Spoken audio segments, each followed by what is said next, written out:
In crowd, 815 in crowd, 815 in crowd, 815 in crowd, 815 in crowd, 815 in crowd, 815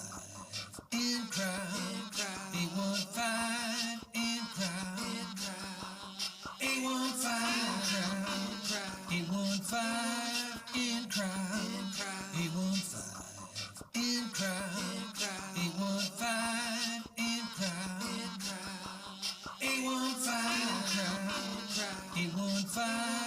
in crowd, 815 in crowd, 815 in crowd, 815. 5, 4, 3, 2, 1.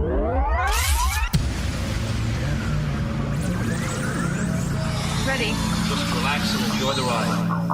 In crowd, 815 in crowd, 815 in crowd, 815 in crowd, 815. Hey, Valentine's Day is this month. Yeah, it's like a week from yesterday. Help me out. Is leftover Halloween candy romantic? I'm Greg. He's Tom. This is your In Crowd 815 podcast for the 8th day of February, the year 2025, the latest it has ever been. In the history of mankind. By the way, I have a Valentine's gift for you. It's a big old chocolate pumpkin. So, yeah. There are 2 bites out of it. I'm sorry. But it's fresh from October. Okay, but the good news is only one of those bites was from me. The other was from my dog. We're so lucky to have you watching today, and the person still sleeping next to you. Let them know, hey, the In Crowd 815 podcast is on. Greg and Tom are talking, so wake up the sleeping bear next to you and say, at least listen. You don't have to watch, but just listen and see what's going on around the 815 and our friends within Crowd. Yeah, got a great show for you, and the person still sleeping next to you. Miranda from the Epilepsy Advocacy Network is going to be joining us first, talking about all things Epilepsy Advocacy Network. They have a big network here across Northern Illinois, so we're going to talk about that. And then from the Rockford Symphony Orchestra, their executive director, Julie Thomas, joins us as well. Lots of things going on in the 2025 season for the Rockford Symphony Orchestra, and we're looking forward to hearing all about that. Before we get into those details, though, this piece of business to take care of first.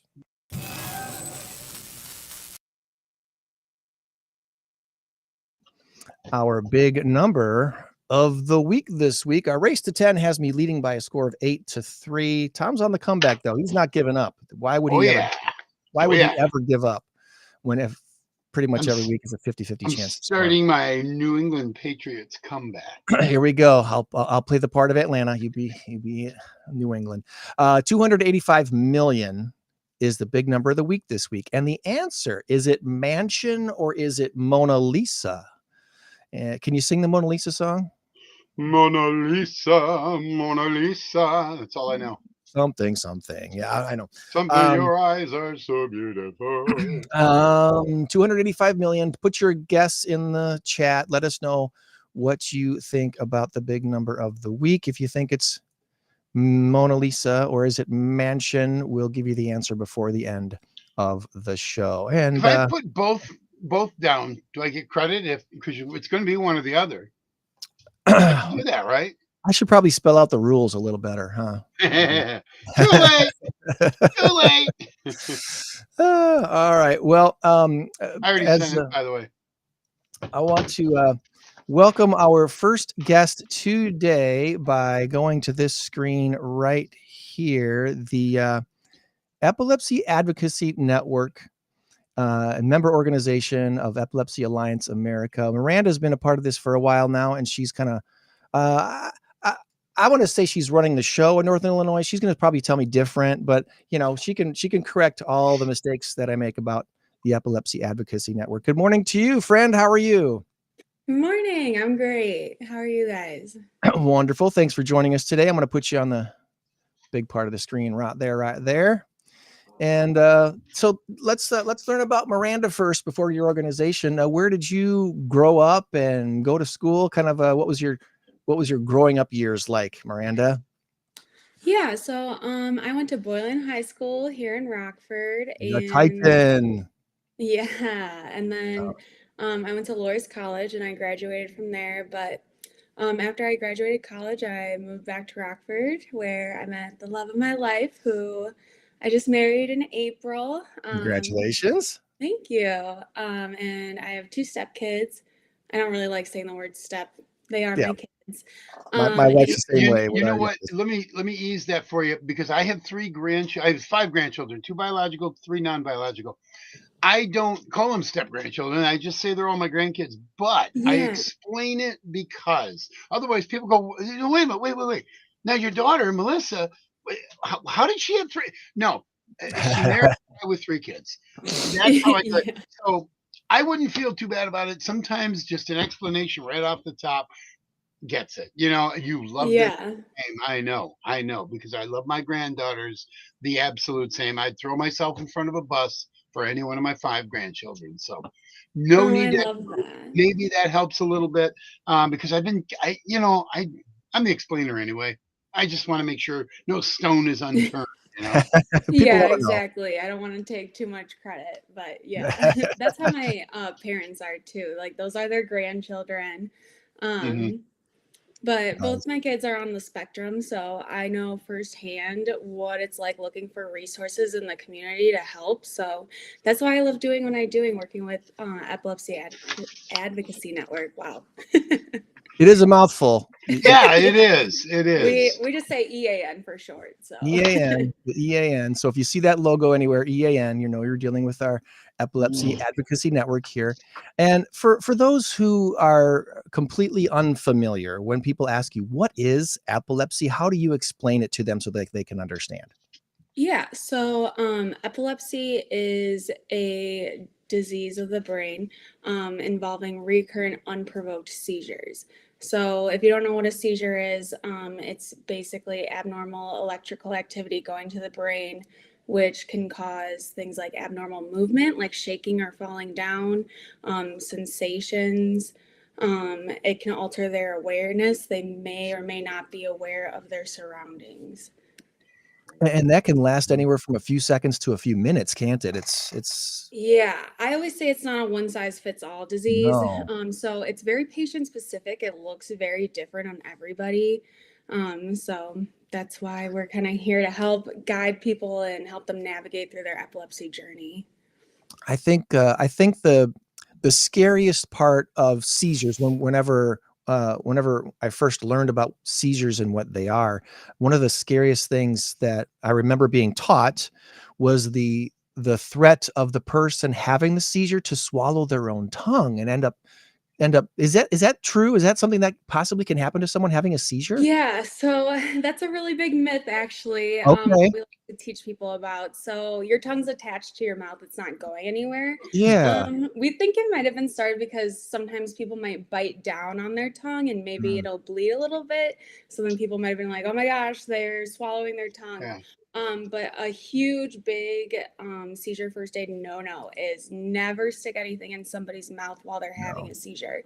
So people used to stick things in their mouths to try to prevent them from swallowing their tongue. Right. But they could bite that thing off and choke on it. We've had parents sticking fingers in their kids' mouth and then they almost lose a finger. So never stick anything in their mouth while they're having a seizure. I always heard you put like a pencil or a tongue depressor in there, but obviously not. And is it possible that maybe the tongue kind of goes back a little bit and cuts off their airway? Is that what maybe they were thinking? Maybe. I don't know what they were thinking. I don't Yeah. know who started that myth. But yeah, Yeah, that I should not be remember an that. I issue. remember that because my best friend growing up, I was telling Greg in the pregame warm up. You know, we do our exercises in pregame. We exercise the brains. I was telling him my best friend growing up was an epileptic. For you know, and then we both got married, went our separate ways, and I didn't see much of him afterwards. I don't know how he's doing today, but I was with him on at least 4 occasions when he had a grand mal seizure, which is the big one. And he fell, we were in school, he fell into a locker, cracked his head open. And when we were at Lincoln, so Swedes was right across the street, they ushered him over there on a stretcher. And it was freaky for 12-year-old Tommy. And it was really, really weird because all of those things you said, you know, his eyes rolled back in his head and he was shaking and it was, it was freaky. The whole class was just freaked out. I learned quite a bit about it, but I too heard that you swallow your tongue. I heard that you put a tongue depressor in there. So thank you for dispelling Don't myths. do it. Don't do it. Yeah, and you actually brought up a really good point. That's why we offer seizure first aid trainings for a lot of schools. There was actually a House Bill Act. It's called the Seizure Smart School Act. It was passed, and it requires all school staff to be trained in seizure first aid. So this is janitors, coaches, bus drivers, everybody. So that everybody's just prepared and they know what to do if they see someone having a seizure. Because not every seizure is a medical emergency. Some people have multiple seizures a day. If you're calling 911 for that person multiple times a day, that it's just unnecessary.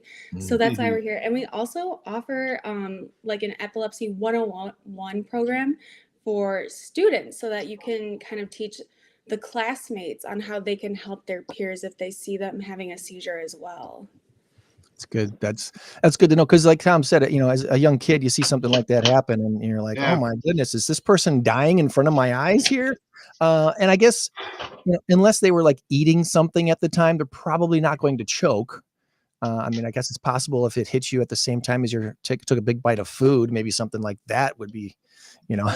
Usually there's a buildup though. This is what I learned and I learned quite a bit about it and I almost could recognize the signs. We were out playing basketball behind his garage and he was missing shots. I'm like, yeah, I'm winning. And then I realized, well, he's like way off by 4 feet. I'm like, are you okay?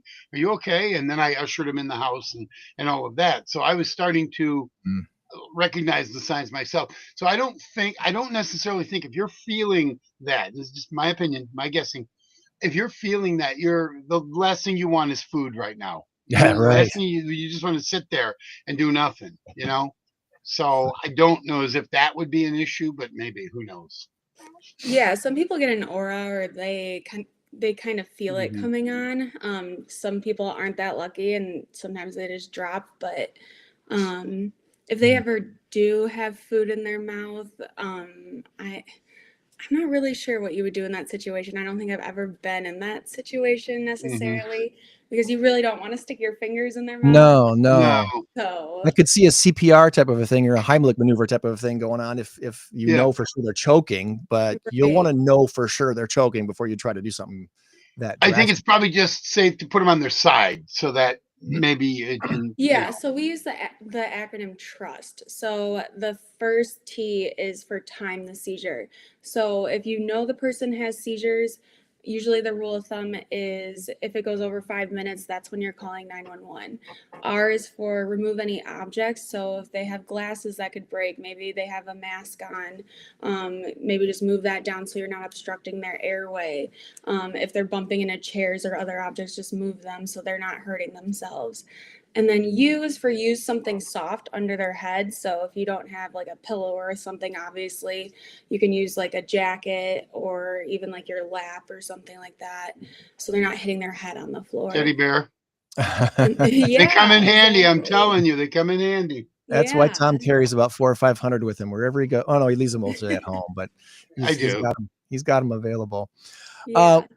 Well, I want to bring up your Facebook page because you guys have some stuff coming up here soon, event wise, and I'll put the link. I already put the link in the chat to the Facebook page and right to the Epilepsy Advocacy Network web page as well.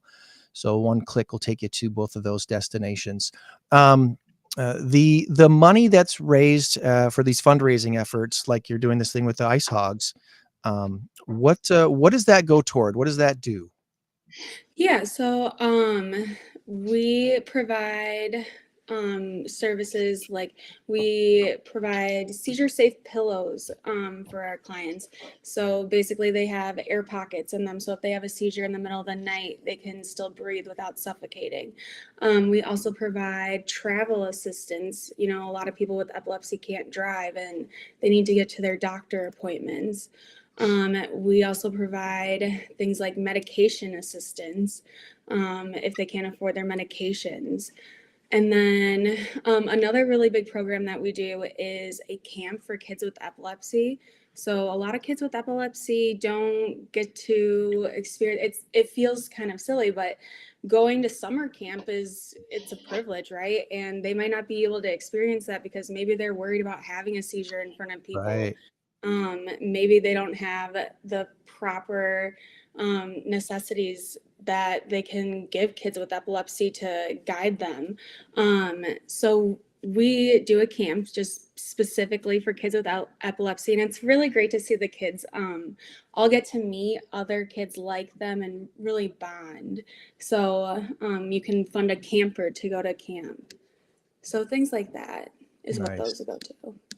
And the Ice Hogs having this big epilepsy awareness night on March 15th. I noticed here that they want tickets purchased by February 26th for this event. So if you're thinking about going, get those tickets here before February 26th. And of course, the Ice Hogs, they do every game. Every game is a big show. They really do it up fun. So even if you're not into ice hockey, you're going to have a good time at an Ice Hogs game. I don't know how many games you've been to, Miranda, but they sure do a good job at oh yeah, the Phothiboupha. energy is always so much fun. We're gonna have an educational table there too, so you can stop by and say hi to us and check out some of our resources too. Nice. So March 15th, and again, that's linked up right through there, the Facebook page, and the link that we put in the chat today. And then your website here, epilepsyadvocacynetwork.org. A member organization of Epilepsy Alliance America. Can you tell us a little bit about what the nationwide organization is like? Is there a I don't what do you normally tell people about the organization, I guess, as a whole? Yeah, so they're basically a network of other organizations that help people with epilepsy all throughout America. So they're a really great resource too if you want to check them out. Epilepsy Alliance America. They do a ton of things with us, and we're actually going to their conference in March, and I'm really excited. They have an amazing staff that is very knowledgeable and can help people with epilepsy. This is a very informative website. Again, the link is in the chat for you to check out today. Connected with the Community Foundation of Northern Illinois and a bunch of other organizations across the area. Do you have any other big events or fundraising events or just other events, I guess, for the year coming up? So if you go to, I'm trying to think of the name of the tab. I think it's Make a Difference, or there's a donate tab in there. And it says Be a Superhero. We're actually doing a campaign right now. We're trying to raise 100K by March 26th. There we go. Which is Purple Day. Yeah, and we're about halfway there. And if you scroll down, there's a couple other things. There's tiers that you can donate a certain amount of money and you get a perk or a couple perks with it. There you And go. then we also do an annual golf outing in Winnebago at Links Golf Course. So this year that's actually it's pretty far out. It's September 6th. But that's also a really fun event. We usually get Cheesy's Grilled Cheeses food truck out there and lunches provided. And then we do like a raffle. It's a lot of fun every year. Good deal. Be a superhero. Be a 1 in 26 friend, supporter, advocate, champion, or hero. Different levels of giving down there. Did you know 1 in 26 people will be diagnosed with epilepsy in their lifetime? Your donation of $26 will make an impact for 1 in 26. And when you donate, they'll celebrate with a bang. And there we are, about halfway toward the big goal of $100,000. There's a link up here for upcoming events. We'll see if that's going on here. This has there it is, the Ice Hogs hockey game on there as well. An epilepsy education conference coming up as well.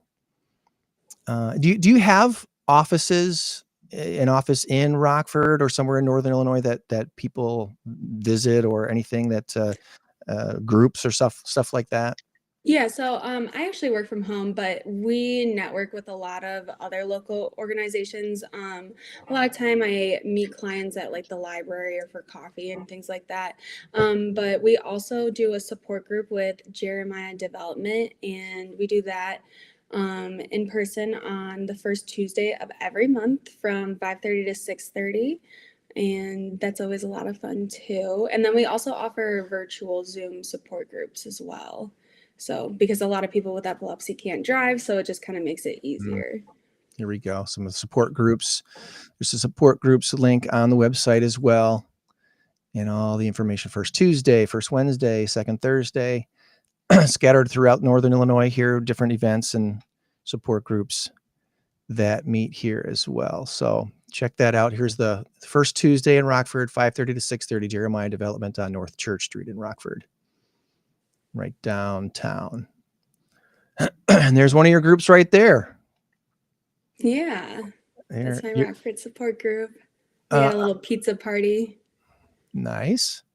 So how many, do you have a rough estimate of how many people you are supporting here in the Northern Illinois area that receive services from your organization?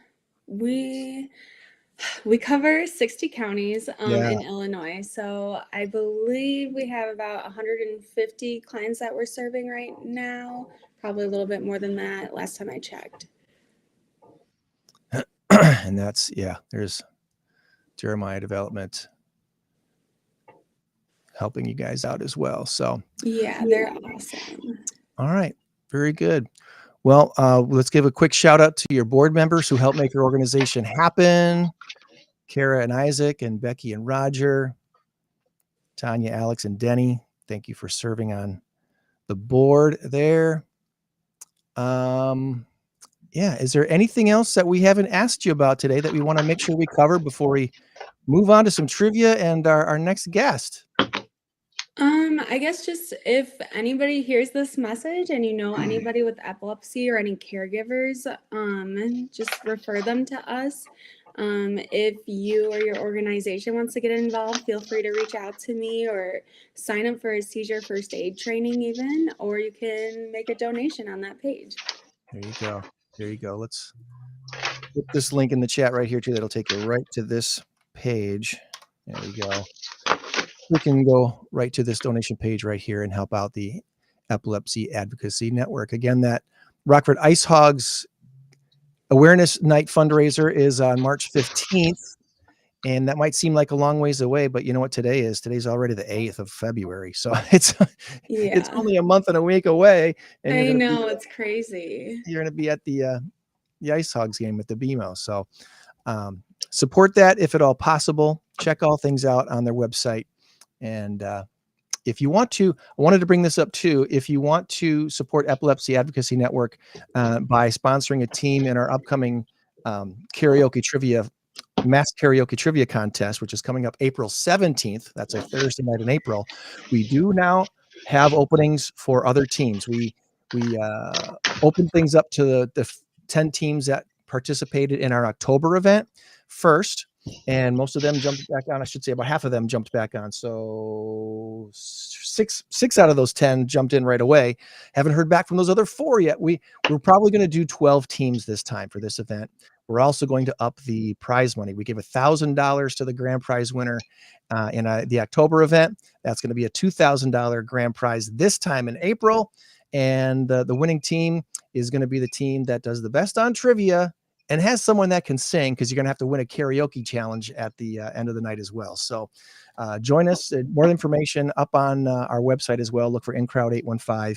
And what we really like doing with this, Miranda, is partnering the not-for-profit with a local business sponsor. The collaboration is what we're all about. So if there is a business owner, if there's a business here locally that really wants to support the Epilepsy Advocacy Network in a way that might be unique and fun and bonding for your employees, you're forming a team of 8 people, and then you're also allowed to bring 8 people for the audience to cheer you on during the karaoke portion of the challenge.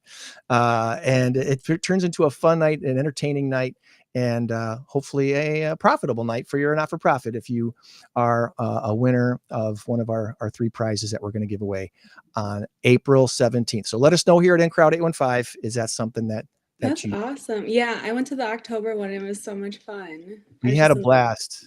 We had a blast. So the few minor tweaks for this event, nothing major, very similar to that one in October. The good news is more prize money. So we know we're going to have a lot more people want to be involved in it this year. So Julie, we're going to bring you on the screen here in a second. So be prepared, because we're going to ask you to help us out with some trivia. And yeah, let's play this first because I forgot to play it last week.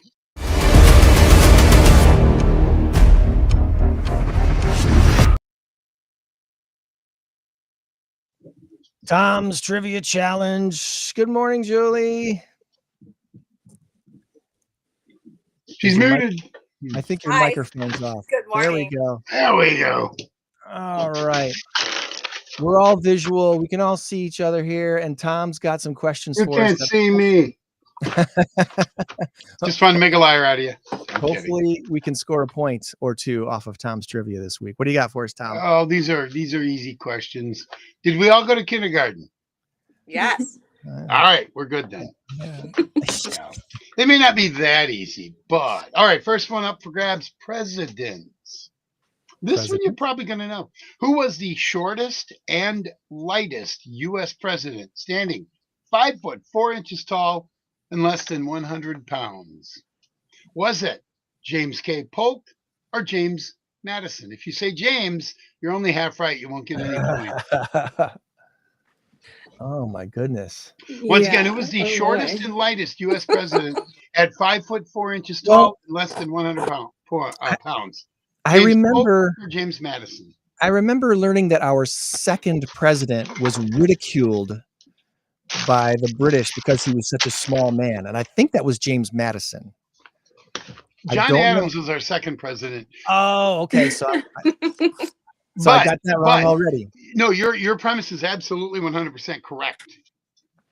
So that is exactly what happened. He was ridiculed for being so short. Yes. So it was either Polk or it was Madison. Now think about where Polk was. I have no Well, clue. he was one of the first 10. I believe he was 8. History was my worst 11. subject. I'm gonna go with James Madison, but it's a guess. I don't know. Stop right there. You're correct. All right. There you go. You are 1-0 as a team. There Madison you go. was a small man. Man is 5 foot 4 and 100 pounds, less than 100 pounds. Man, that's why he had to give his inauguration speech indoors because it was a windy day. I'm kidding. Totally made that one up. One down, 6 to go. Next. All right, here we go. Disney. Oh gosh. In the Disney movie Brave, what does the enchanted cake turn Merida's mother into? Haven't seen it. A bear. Only seen parts of it. A bear? Ooh, yes, a bear. Very good. There we go. We are 2-0. We are 2-0. Way to go. It could be the bad coffee, though. It could be that. That'll turn you into a bear as well. or empty coffee. Oh, Right, no. lack I of finished my coffee. See, that's the trouble with a small cup like this. I need like the big Mondo cup. I got You're one not up there. You're not an espresso guy, right? So that's No, not. no, I don't Yeah. need espresso. Right. All right, here we go. TV. What is the name of the main android on Star Trek: The Next Generation? The android on Star Trek, isn't it Data or something like that? Wasn't his name like 3-0. Wow. Hey, you know what? Let everybody else play, Greg. Come on. I was totally guessing. Actually, I'm not much of a Trekkie, so I was totally guessing on that. what I'm doing here is I'm not letting you back out of an answer. If you get it right, you get it. So. All right. We're gonna reset Tom. Reset Tom. Hold on, Tom. You're there and you're not there. Let's see if we can take you off the screen and put you back on the screen and see if that doesn't help. Are you back? Are you there? Oh no. Our man with the questions has gotten frozen. Oh no. It's funny because I was fearing this next week because I'm doing some changes in my office this week. All right, let's try again, Tom. You there, buddy? Yeah, I went and got All my right. bigger coffee cup. I like big mutts. I like big mutts, and I cannot lie. You just got a little mutt though. She's not even That big. cup is as big as my head now. It's actually still bigger than this one though. Perspective. Not by much. Perspective. I don't know. All right. All right. What happened? Did you get mad at me and like throw me out or what? I'm not gonna say. I don't want to. Okay. Fine. Fine. All right. Here we go. Real names. Real names. I don't know if you're rap likers or whatever, rap fans. Aubrey Graham is the birth name of what Canadian rapper? Aubrey Graham, spelled Aubrey Graham, is the birth name of what Canadian rapper? Do you know? Is it Drake? Yes. Who said that? Me. I was going to ask if Aubrey was a male or female because I didn't know, but yeah, Drake makes I'm a sense. big Drake fan, so. Yeah. All right. Wow, I'm never gonna trivia. This is amazing. Yeah, you guys are 4-0. You were. I don't want to put the pressure on you, but nobody's ever gotten 7 out of 7. We've never done that. Miranda, have you ever? Do you know who Fred Van Vliet is? Yes. From. Okay. Fred, who is actually a friend of mine. My son and his son played football together early on. And so I have pictures of myself with Fred when he was at the radio station. We went up to Milwaukee when he was playing with Toronto, got pictures backstage, whatever. Fred looks just like Drake. Did you notice that? Actually, Miranda, some similarities. He looks a lot. I asked him, I says, hey, Fred, do you ever go into bars up in Toronto and get free meals and free drinks when you tell him you're Drake? That'd be awesome. That would be. That would be. All right, so that one's done. Goodbye. All right, here we go. Here we go. Here we go. Pressure's on. All right. Name this former longtime TV weatherman for the Today Show who also happened to be the first person to portray Ronald McDonald in a TV commercial. You know this one, Greg? Yeah, I think so. Let them try, and then because you're going to get the point. If you know it, you're going to get the point. I will take a guess. Is it Willard Scott? It is Willard Scott. Happy birthday to Margie in Pennsylvania, hitting 100 years old today. Oh, you're looking as young as ever, Margie. You're looking as young as ever. Yeah, is he still alive? Big Mac. Is he still alive? I don't know. I don't think good. so. Good idea for a trivia question. 1 second. Dead or alive, Willard Scott? Dead or alive, Willard Scott? I don't know. We'll find out. Thank you for that. All right, here we go. NFL. As a matter of fact, we're doing this one, and we're going to end with an NFL tiebreaker question. All right. Here we go. Now, Greg, you are forbidden to answer this one until if they can't get it. And I know that a lot of ladies like football, so I'm not saying I just know that he knows it. I know he knows it. So, all right. What is the common nickname for Lambeau Field's playing surface? What do they call that? The playing surface at Lambeau Field. And Lambeau Field is, of course, where the Green Bay Packers, greatest team ever, play. I don't know. You don't know? What about you, Miranda? The nickname for the field. I got nothing. All right. The initials, 2 words. I'm going to give them the 2 words. It's It starts with an F as in Frank and a T as in Tom. The blank blank of Lambeau Field. You're getting the point anyway because Greg knows. So, what is it, Gregors? Here's the hint. It's a really, really cold place. So they refer to it as something very cold. Yeah, what they call the Arctic Circle or Antarctica. Usually the Arctic Circle. Man. All right, Like Greg, frozen go ahead. tundra or something like that. What's that? Yeah. What was that? Frozen tundra. Oh my God, yes. Wow. Yes, they got it without your help. Awesome. Never would have gotten that. You guys, The I'm telling frozen you, tundra of Lambeau no one Field has ever gone 6-0. And I haven't given you any of the answers. I've given you extra time. That's all right. Now, here we go. Here we go. This weekend marks 59 years of Super Bowls. How many of them have gone to overtime? Is it 2 or is it 3? Once again, it's not my forte. I this got Disney and rappers. Well, the Super Bowl is tomorrow, so I figured I'd throw in a Super Bowl question. This weekend marks 59 years of Super Bowls. I think I've seen them all. Oh, I just told you how old I was. Older than that. How many have gone to overtime? Is it 2 or is it 3? I guess I would go with 3 because I thought it would be more than that. I was gonna guess 1. So I can only think of 1. So I would guess 2. All right. What is your Julie? Tie break this one. I'm not sure. How about 2? I would stick with 2. You just went 2-0. Yes. This is the first team that has got them all right. Congratulations. All right. So here's the funny thing. The very first one of them, 16-13, I believe the Colts beat the Cowboys or something like that, way back in Super Bowl 5. And it was, but that wasn't overtime. That wasn't overtime. It was 16-13. They avoided overtime. And then just recently, it was the Tom Brady one where it was the Patriots and the Falcons. Yeah. It's Super Bowl 51. That was the very first one. And then last year, Chiefs and the Niners, Super Bowl 58. So 2. Last year went overtime. I completely forgot it did. And that's when the Niners didn't understand the rule. The rule is now both teams can have a crack at it, even if the other team scores a touchdown. So they said, we want the ball first. Well, they got the ball first, didn't score.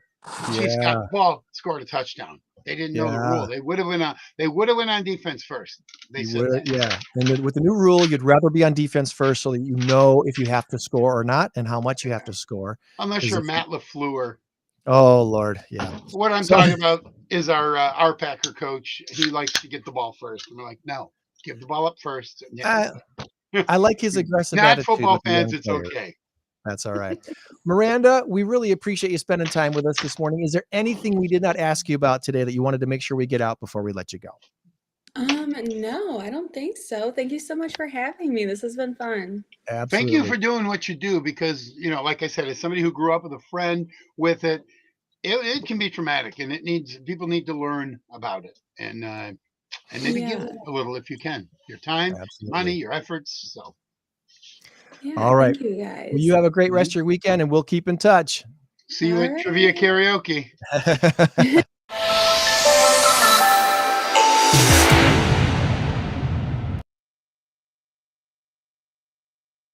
And let's switch things over to Rockford Symphony Orchestra. Hello, Julie. Hi. Thanks for having me. You absolutely. Now that we've had some fun, we're going to get to know you a little bit. Tell us about yourself. Where did you grow up and go to school? And what was your maybe minor career arc that led you to the Rockford Symphony Orchestra? Sure. So I grew up in St. Louis, Missouri. But I've lived in Rockford almost 20 years now. So my whole family still lives in that area, in the St. Louis area. I went to college at what is now Truman State University in Missouri, and I studied journalism.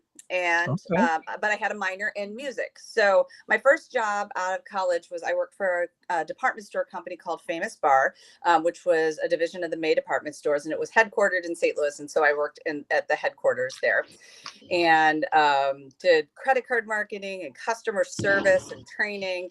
and but really was interested in working for a nonprofit. And so at the time when I knew I was going to be moving to Rockford, I started looking around at what the options were, and I found the Rockford Symphony. They were looking for a director of marketing and development, and it was a really great fit for me with my love of music and my background in business and in communications. So I have been there ever since. And it's been how many years now? 20 20 this year. years Yes. with the Symphony Orchestra. Yeah. Yeah. So I've had a couple different positions, and now I'm the executive director. But yeah, it's been, I thought it would be about 3 or 4 years, and it's been 20. Nice. You must like it. That's good. It is. So what was your main instrument? If you had a music minor, I'm assuming that you played an instrument. I sang. You sang. Okay. Yes. Oh. I was not going to be on the path to be a professional, but I love it, and choirs, and it's, you know, it's something that you can do without the need for an instrument, anywhere, in the car, at home, with an organization. So it's, that is an instrument. Your voice is an instrument. So yeah. I can play two things. I can play CDs and the radio. Yeah, that's pretty good. It's a talent. I think you could pick up the kazoo pretty well if you tried the kazoo, Tom. I'm pretty good at that. Well, people always ask me, because I work for an orchestra, well, what instrument? And I say, like, the keyboard, like the computer. I think it's funny. It's kind of not, but you know.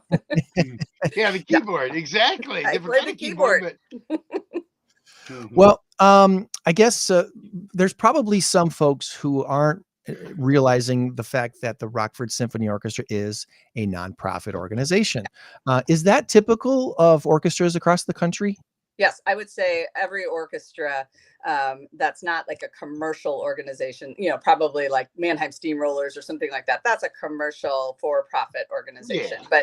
But every community's orchestra, I would say 99% are nonprofit organizations. And that's really because the model of running an orchestra is such that if we charged what it costs to attend, you would not be able to afford to go. So if we value this in our community, then the community helps support an orchestra. I think because you got to pay 100 musicians and all of that. Am I right? Is that, I mean, because it was just it's a fully professional orchestra, so everyone gets paid. Right. Yeah. No, of course. But I think people don't realize that. I think they think people are just volunteering to get up on stage and play. Well, you can't put that kind of time and effort into it and not. No, it's a career. It is a career. Exactly. Yeah.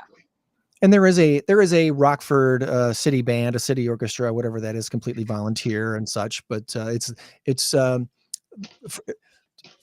all practical purposes. They call them community orchestras. And so that means that amateurs can still enjoy making music together. Yeah. At the level that is best for them. Exactly. And the orchestra, how many performers are in the current Rockford Symphony Orchestra? So we have contracted members. We have 58 contracted members, but then depending on what the program is, we will hire additional musicians from throughout the region. So in a year's time, we typically will have up to 200 people on our payroll, but that some people are coming and going and only play once or twice, again, depending on if they need to substitute for someone who is sick or can't play a certain concert, or if we've got a really big program that the composition calls for more musicians than what's in our core. So our core is 58 and then expands pretty largely from there. So with that many performers needed for some of your performances and programs that you put on, I can only imagine what the funding must be for something like that to make it all happen. The fundraising that you guys must have to do on an annual basis is pretty significant. It is. So, and I will say, since COVID, it's been really challenging to do that. So much of our funding model changed with that, especially the loss of corporate donors. And that was something that certainly none of us expected, but that really changed the climate. So our broadest support is from families and individuals in our community, and then grants. And we get a small amount of money from the government. So the state of Illinois has the Illinois Arts Council. There's a very small funding opportunity through the city, which is the Rockford Area Arts Council that funds a broad amount of organizations in our community, but mostly it's individuals. And then ticket sales, of course, are part of our funding model as well. I think as a organization, as a performing arts organization, we do have the benefit that we can sell tickets and sell subscriptions, and that's some of what helps pay for the concerts. But typically tickets cover up at the most 40% of a concert, the cost. Okay. Unless it's something like Holiday Pops or the Nutcracker, where it has really broad appeal, where we do more than one performance. The downside of regional orchestras that our population is such that we really only need one performance, and we have a huge hall with the Coronado Theater. It seats 2,300, so we don't really need to do more because we have the capacity. But as a result, all your expenses goes into a 2-hour performance, where in a bigger community you might have 8 performances, and that really spreads out. Your rehearsal time is spread out among all of those performances, where you can be generating revenue. In Rockford, we can only generate revenue one time. That's something. Yeah, that's definitely something to keep in mind. I want to put up your Facebook page here real quick and show people what they're looking at when they go to Facebook and look up Rockford Symphony. We got the link for you in the chat too, so it's easy to find. The upcoming events that you have, the Stunning Strings, the Ellis Island, RSO at the Arcade. That sounds fun. That's a new one. Beethoven's Ninth. So any of these that we want to talk about specifically here Sure. Today? Well, like the next one here in February? I will touch on the chamber concerts, because we did not, prior to COVID, we did not do chamber music. And chamber music basically means it's a much smaller ensemble of musicians. It's called chamber because it originally might have been something that people would perform in their homes when people were creating their own entertainment. There weren't halls to go to or movies or whatnot. And with COVID, when we couldn't perform as a large ensemble, we started doing these smaller performances with just a few musicians, and they were so popular that we have now included them as part of our ongoing series. So that series starts in 2 weeks on February 23rd, and we will have it's a 3-concert series. Okay. So our music director, our new music director, Yaniv Attar, is also a classical guitarist, so he is going to be playing with some of the musicians of the Rockford Symphony on that concert. So we're really excited about that, and it's a Trinity Lutheran Church, which is a great size venue for this kind of music. The Coronado would be too big for a small ensemble. Yeah. So the concert, I'm very excited about that, but I'm really, really excited about our 4th Masterworks concert, which is the one that you mentioned called Ellis Island. And we have been planning this concert for more than a year, and there are 3 pieces on it, but the featured pieces is a piece by all the works are by living composers, which is really unusual on our concerts, but that's exciting. But a man named Peter Boyer composed this piece called Ellis Island, The Dream of America, and it is set to there's 7 actors, and we're using actors from Artist Ensemble, who are reading letters from people from the Ellis Island project, which they are immigrants that came through Ellis Island, and they archived some of their stories. And so the actors are reading from the stories of 7 different immigrants from a variety of places that came through Ellis Island during the time period that it was open. There'll be visuals that are above the stage, and it ends with the Statue of Liberty. And the 7 actors together will read the Emma Lazarus poem about "Give me your tired, your poor, your huddled masses, your need to breathe free." But it's all set to this beautiful cinematic music. I think it's going to be incredibly moving for people to see. We've also asked our musicians and our patrons if they would like to share their How I Got to America story. They are invited to submit a photo of themselves and a photo of their ancestor who came through Ellis Island. Or if you came earlier than that, you can submit that as well. And we will take a select group of those, and before the concert intermission, we will show those as well. So if someone wants to upload that, they can do so on our website. But we are encouraging the community to tell us how they got to America. Very nice. Very nice. So that's March 8th, Saturday night at the Coronado. And I guess I should say the day before, we have invited students to come to what we call the youth concert. So we will probably have about 1,500 students at the Coronado Theater on Friday morning, March 7th, to also get to see the Ellis Island piece. And they have been talking about it in the classrooms for the last few weeks. So they're kind of integrating it into their social studies classes as well as their music classes. Very nice. Very Yeah. nice. So lots of cool things to check out. And I have to ask about this RSO at the arcade. That's Yes. intriguing to me. What's that all Yeah, about? so this is a brand new project for us. Our assistant conductor, Ben Fire, will be conducting this, and we are partnering with a big band, the Blue Ship Band. It is run by a guy named Joel. I'm blanking on his last name, but Joel. And the Joel specialty Bear. of Joel Bear, yeah, he's a There we drummer. go. So Joel's band specializes in big band versions of classic video game music. Yeah, it's very cool. Fun. So what we are doing is we're partnering with them for this concert where the orchestra will play a few pieces that are all orchestra and they're big, lush, again, sound very cinematic. I mean, this is sort of how movie music and John Williams got people excited about orchestra. This video game music has that same flavor. Then we will also, we've taken 4 pieces that the Blue Ship Band does and we have orchestrated them. So we've hired and Joel has been coordinating all of this. We've hired a composer to add strings to it. So by strings, I mean the violins and the viola and cello and basses, so that they will be playing with the big band some pieces as well. And they will be first time you'll be hearing those because we've they're new compositions. So the music, the core music is stuff that will be familiar from video games, but the orchestration, that's what we call it when you add all the instruments of the orchestra, will be brand new and debuted at this concert. Do you think That they'll do sounds Super Frogger? fun. Say that Frogger. again? Yeah. Do you think they'll do Frogger?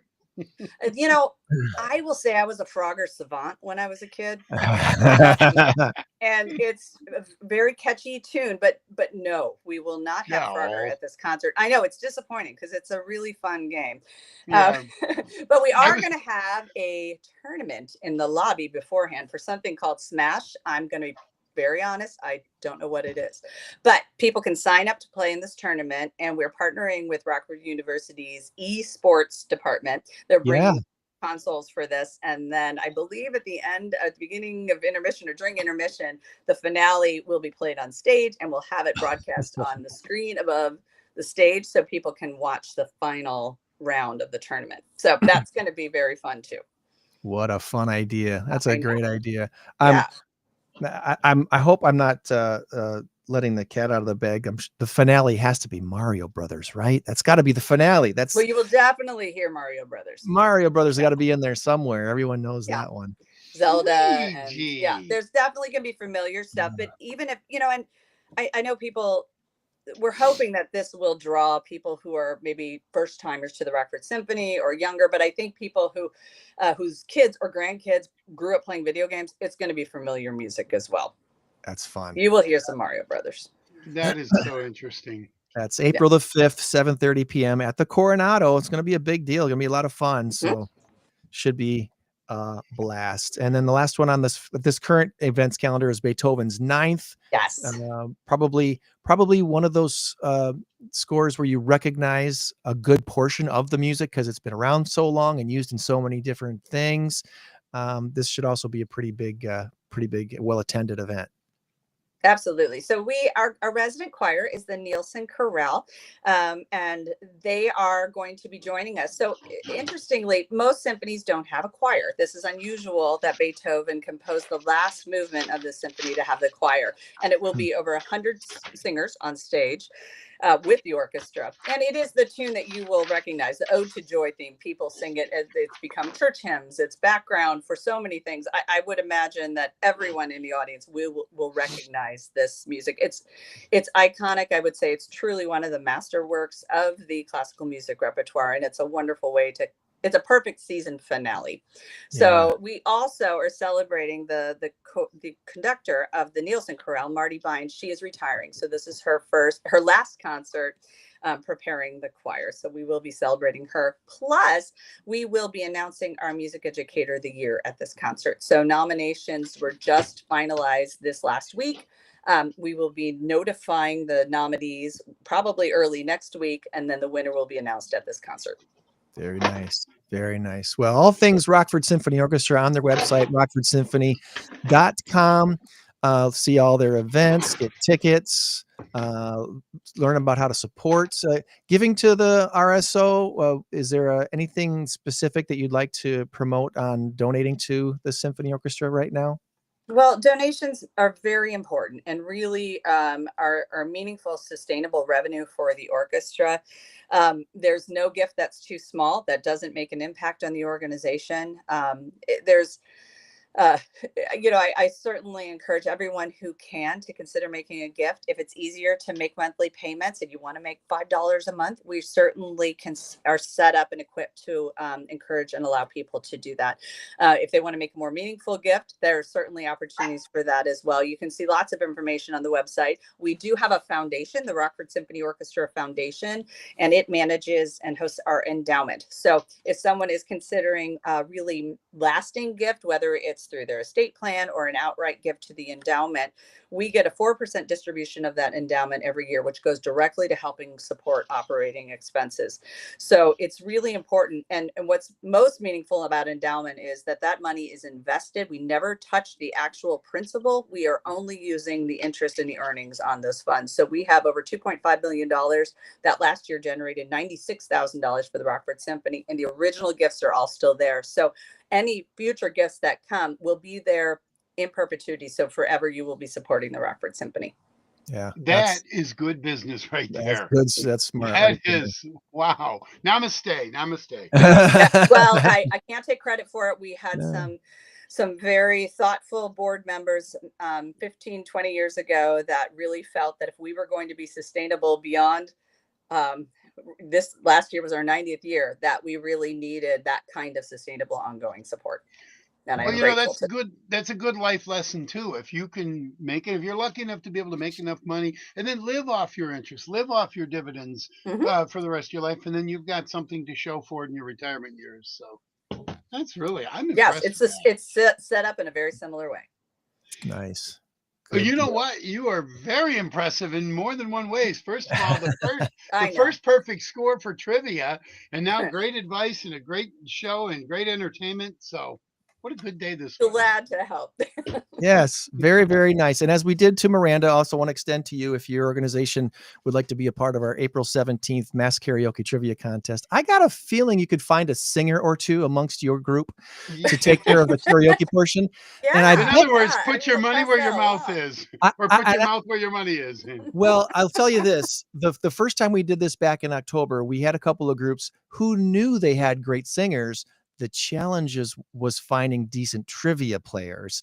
And so that would be, as any group's challenge, is to find a few people who are pretty good at doing the random general interest trivia to score enough points to get into the finals to actually sing for the $2,000 prize that we're going to be giving away on April 17th. So that's at Hilton Garden Inn the evening of April 17th.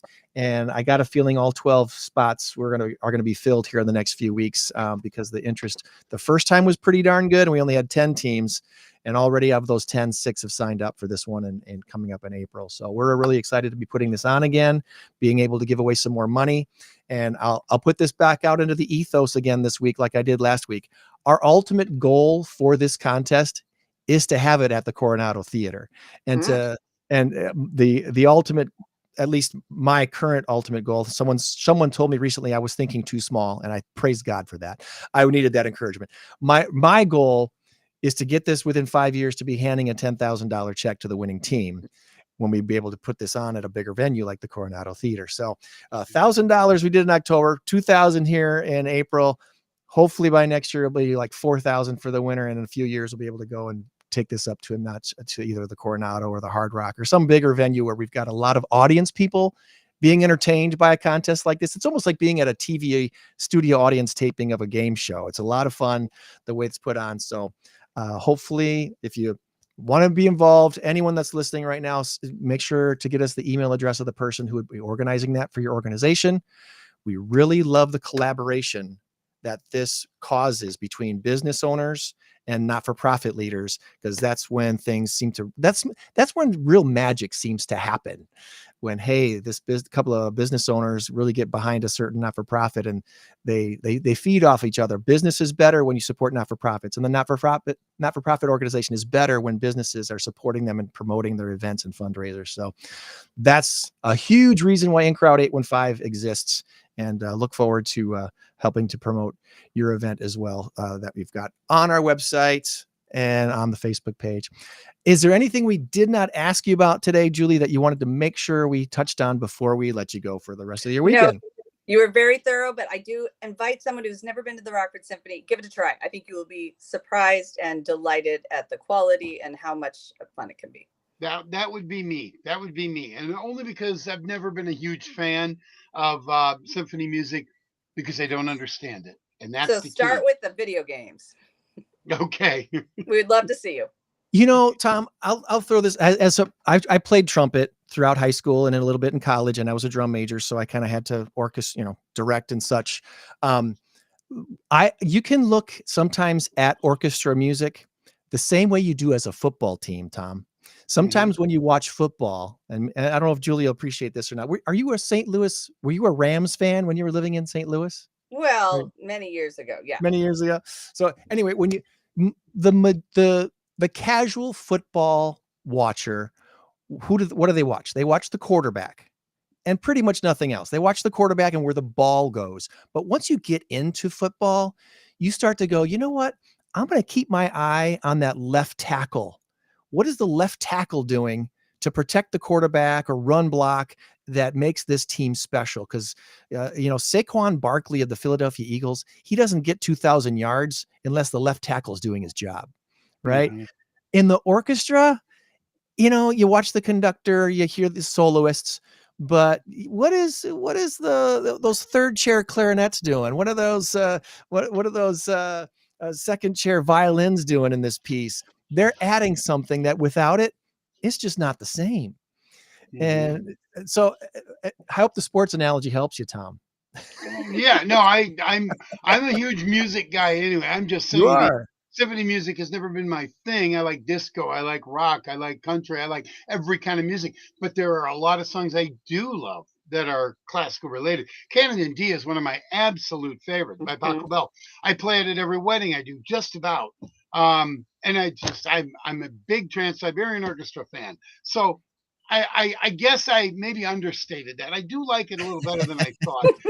And no, your analogy is good, Greg. Your analogy is spot on. I just haven't. Okay, it's like, well, I could sit home and watch football, or I can go to the Rockford Symphony Orchestra concert. And I'm going to choose football because football is my life. I love football. So here's something to think about. You can record football. Yes. Music is live. It happens one time, and being there and being surrounded by the music can only happen if you're there in person. Well, you are correct about that. And what I was actually going to say is I need to just do it, because that's the key. Just do it. Just go out and do it. And then I'm hooked. And I'll give you a perfect example of that. I knew nothing about the group Bare Naked Ladies until a buddy of mine said, oh, this group is great. 7, 8, 9. What a couple of great songs. Big Bang Theory thing. And I started listening to them. I love them. They are awesome. But I never would. They are very creative and catchy and just on, whatever. And I never would have given it a second thought until somebody told me how good they were and I started listening. So yes. Okay, I'm not going to promise. I don't make promises I can't keep. I'm not going to promise, but I am going to make a very concerted effort. That part of it I will promise, to go to an RSO event. I will. Get one of these awesome events coming up here in the spring. So yep. Julie, really appreciate your time. Thank you so much for what you do here for Rockford. And we'll look forward to keeping in touch with you in the future for future events. Okay. Thanks so much. Have a good day. All right. Thanks, Julie. Thanks so much. Bye-bye.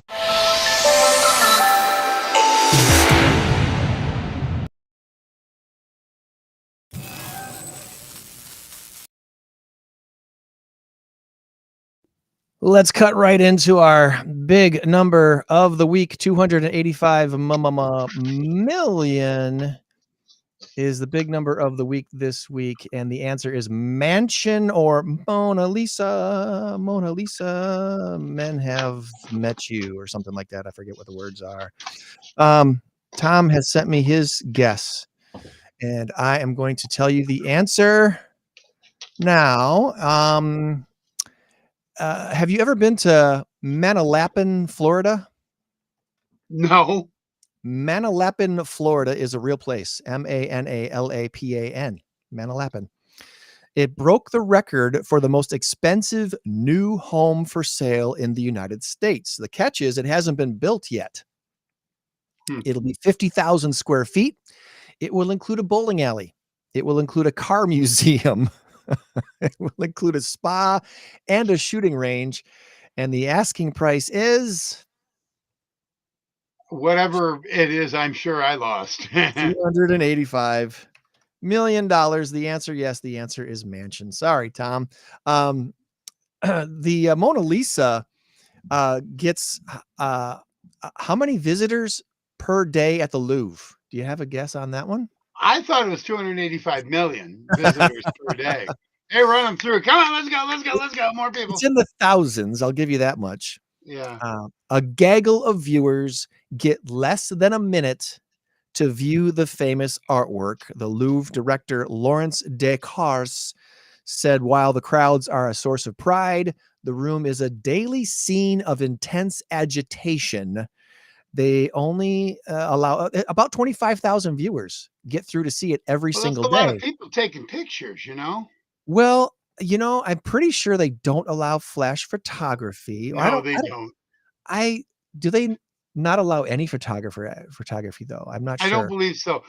No, they don't, because over time the flash will. But I will say this: the Mona Lisa that you see there at the Louvre is probably not the real one. They probably have the real one somewhere in a. Well, the last time I saw a video of it, it was encased in all this stuff, so you couldn't get to it at all. And even still, some protesters were doing some kind of stupid thing, trying to throw paint on it, and it's encased in bulletproof glass, so it's not like you're going to get to it. 25,000 visitors a day of Leonardo da Vinci's Mona Lisa. So there you go. Want to shout out a few things real quick before we wrap up today. I want to invite everybody to come out and spread the love and support local. The Tinker Swiss Cottage Museum Percentage Night fundraiser is at the Backyard Grill and Bar coming up. That is, where'd that go? Friday the 13th. That's a week. Nice. That's less than a week away. This coming Friday night, the 13th, from 5 to 8 p.m. If you've never dined at the Backyard Grill and Bar, you're missing out. It's great food and a great place there on North 2nd Street in Loves Park.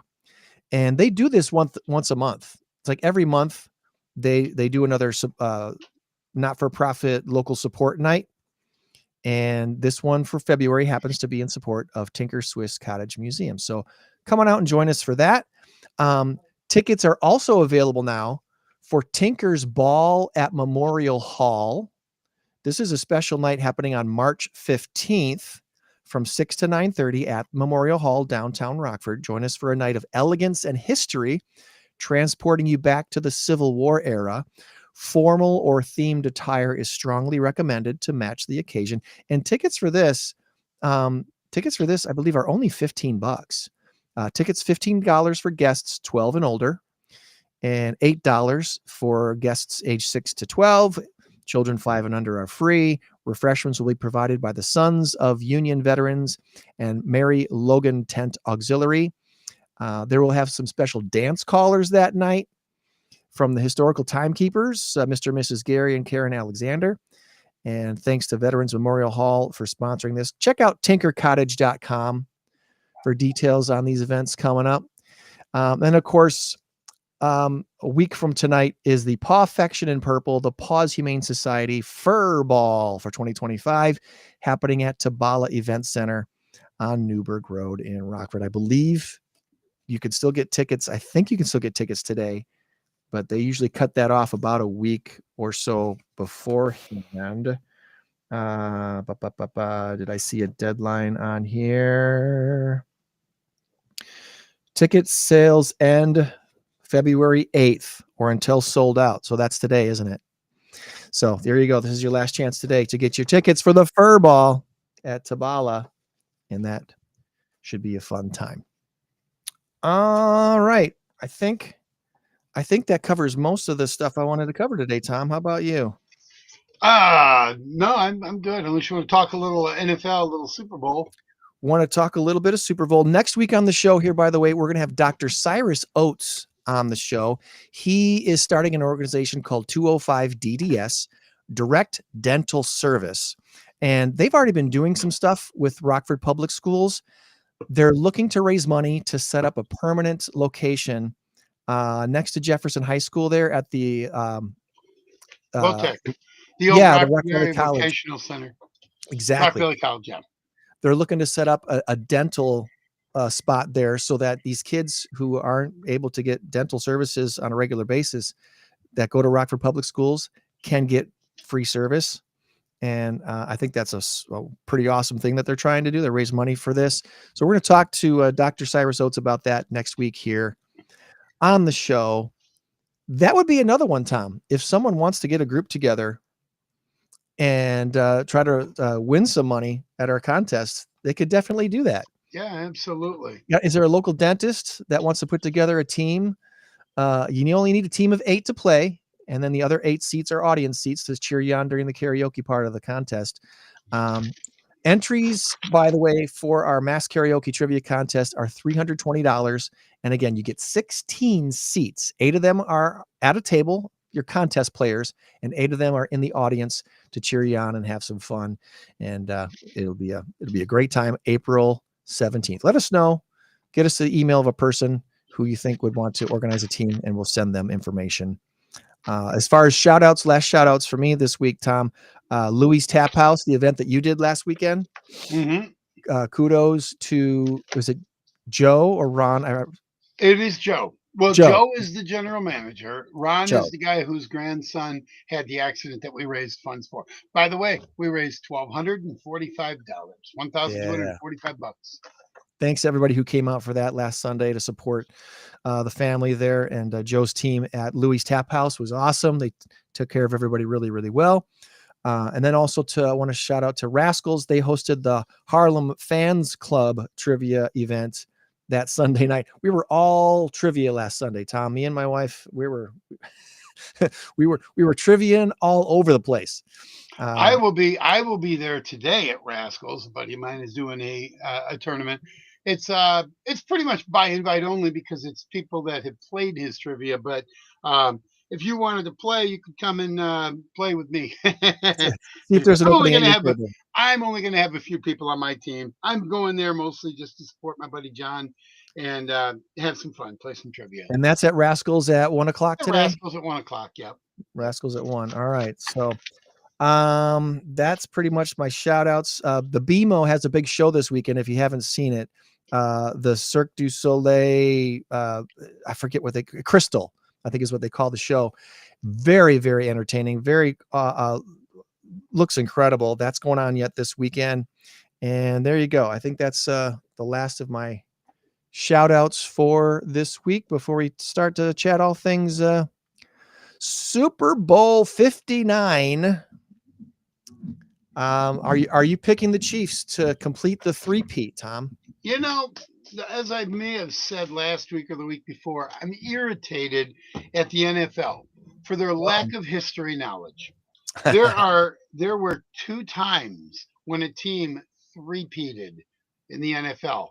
The Green Bay Packers, 1929, 1930, 1931. The Green Bay Packers, 1966, 1967, 1968. 3 times. Just because it wasn't called the Super Bowl, you still go back and, the Pittsburgh Steelers are 6-time NFL champions and whatever. I'm sorry, but why is it just the Super Bowl era? It's not like when you talk baseball, we're not including the 1896 Chattanooga Catfish, as a World Series winner. Yes, Super Bowl 1 and 2 was just games 2 and 3 in that three-peat for the Packers. That's right. And it kind of irritates me. But anyway, on that regard, I don't really want to see Kansas City win 3 in a row because then that erases what the Packers did. But I really can't stand Philadelphia. I do kind of feel the same way. Yeah. I guess I find myself I think I find myself mostly cheering for Saquon Barkley. The dude has had an amazing year, and Yeah. I don't know. Otherwise, I'm totally just a spectator looking for a good game and hopefully some fun commercials. Hmm. Um, Yeah. but Yeah. the talent pool that the Eagles have on their team this year is probably the best in the NFL. If they had better coaching, they would be the next dynasty. I think they lack Yeah. in the coaching department, don't Oh, you? I agree. I agree with you 100%. A coach has to be an administrator. He has to be a tactician. He has to be a dad, a father figure. I mean, he's got so many different jobs. Andy Reid is superior at it. Yeah. There are very few coaches that were superior at it. I'm not even going to say that Bill Belichick was superior at all parts of it, but he was really good at delegating. He was really good at, and that's the one thing you really need is delegation. But the ability to say, okay, well, you handle that, offensive coordinator. All right, defensive coordinator, you have that, you handle that. Special teams guy, you handle that. Administrative people, you handle whatever you're doing. Robert Kraft is an owner. I'm talking about New England who doesn't meddle. This is why the Jerry Jones led Cowboys are not going to win until Jerry Jones goes bye bye. This is why the Chicago Bears, I'm sorry, Bear fans, are not going to win until the McCaskies decide to give it up. So you look at the teams That without ownership meddling. What happened when Daniel Snyder, the old Washington Redskins owner, when they booted him out? Guess what? The Washington Commanders just made the NFC Championship game. yeah, Wow. amazing So season. yeah. So Nick Sirianni, he's constantly fighting with somebody. You can't be that combative. You can't be and be successful. It just doesn't work. So they got there with sheer talent and some good coaching, but not necessarily by Sirianni. Yeah, he's a good coach, obviously, but he lacks that element. He can't get his team on the same page. And this is why they were going to fire him 2 years ago. They were going to fire him before this year. Now he's in the Super Bowl. So And he doesn't have the type of quarterback that you can just let go to manage things. He needs someone who can he needs a good quarterbacks coach, right? yeah. And yeah, so that's where this Super Bowl is sets up for a potential. It could go either way. It should be a close game, but because of the talent on the Eagles, it's possible that they just blow out the Chiefs. It could happen. I don't know.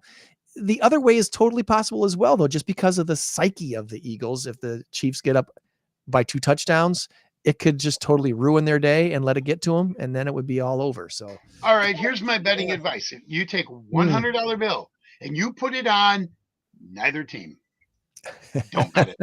Don't bet it. Don't That's do my it. betting advice. Don't do it. Don't Don't do do it. it. Because you're exactly correct. Exactly, 100%. It could be a Philly win, 42-16. We will be saying, "Wow, the Chiefs finally met their match. The end of the road for the two-time Super Bowl champs, and no one's going to bat an eye."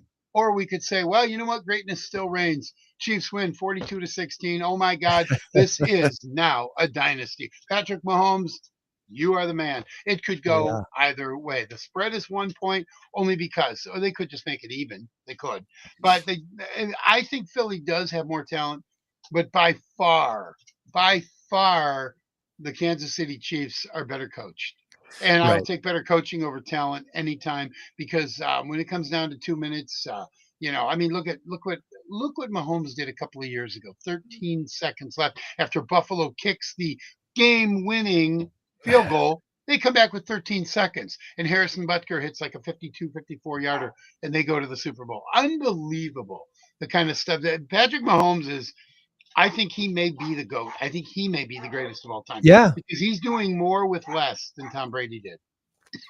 There's something to be said about that. And I heard that argument this week, and I was like, that's a really good argument to make. Give him another Super Bowl tomorrow. Give him a Super Bowl tomorrow, and now he's got four in 5 years. 4 and 5 years. Or 4 and 6 years, I think. 4 and 6 years. I think that's what it is. And Been to 5. Been to 5. Been to 5 in 6 This years. is his fifth one. Yes, fifth one going to now. Yeah. And he is, or is it his?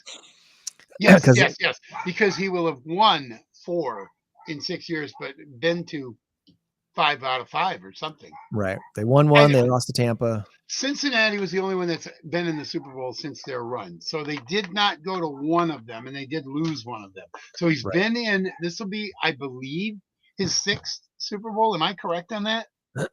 7 AFC title games. One he didn't go to, and one he lost in the Super Bowl. So yeah, so this is his 6th Super Bowl. it's amazing. It's Tom absolutely Brady was in 10. But there was a stretch there when they didn't go to a Super Bowl for like 8 years or something like Yes, that. it was 2009 to 2018, something like that. It was, You're it was right. a stretch there. So anyway, I hesitate to even predict what's going to happen with this game. I think it all kind of rests on who gets up 2 scores first. Yeah. And even that's hard to predict because Mahomes is Mahomes and has been able to come back in the fourth quarter so many times. Well, I think his first Super Bowl, 4 or 5 years ago, 6 years ago, whatever it was, he was down by double digits in all 4 of the games: wild card, division game, AFC Championship, and then Super Bowl. Down by 2 scores, down by 10 points or more, double digits or more. Just keep us in it. Just keep us in it, guys. I'll get you done. I'll get it done. And he does. He gets it done. Mm-hmm. All right. Well, hey, quick reminder that our next In Crowd 815 networking group is going to be at Tadmore Tailoring on February 27th. Come out and join us from 5:30 to 7:30 and learn about what Tadmore Tailoring and Alterations is not just doing here in the Rockford area to tailor great clothes, but sustainability, their Sustainability Institute. And they have some amazing things going on at Tadmore. You're going to be surprised at how many people work at this place. For one thing, you've never been to a tailor place with this many employees. And I was so impressed with Serene, yeah. I was so impressed with her because her resume was some of the stuff she's done alterations for, some of the people, some of the groups. Oh yeah, amazing. It is pretty awesome what they're doing at Tadmore. So we're looking forward to checking out her place in February, the last Thursday of February, which is the 27th. And also a NAMI trivia night as well. So that's a NAMI trivia night. And then the last Thursday of March, we are not having a normal In Crowd 815 meeting. We are doing another support NAMI by putting a trivia team at their event March 27th at Park Lanes. And the last time we did that, we had 4 teams that participated. Hopefully we can see another 3 or 4 teams be a part again this March and support NAMI, and consider it a trivia warm-up for your April 17th mass karaoke trivia contest as well. There you go. That's what it is. It's a it's warm-up. going to be a busy time for both you and me. Wow. It's going to be a busy. So I'm glad I'm feeling under the weather now, and hopefully I won't be feeling under the weather then. I've had a rough few days, so I'm going to go back to resting for the rest of the day today. All right. Well, hopefully I can cheer you up. Happy Valentine's Day, buddy. Oh, there we go. There you go. Happy Valentine's Day. People are looking at it going, what the heck is he talking about? You have to watch the beginning of the show if you're not sure what he's talking about. And here's your gift. Oh, you care, Tom. You care. I'm going to send this in the mail. It probably cost me $5 to send it in the mail. I knew that you cared. $2 for it. Yeah, I do. All right, friends. Remember, you change the world when you help one person. Be a blessing to someone today. And each and every day, we'll try this again next week and see if we can have another great show. In Crowd 815 podcast for next Saturday. Buddy, have a great rest of your day, buddy. Bye. All right. I'll talk to you later. Bye-bye.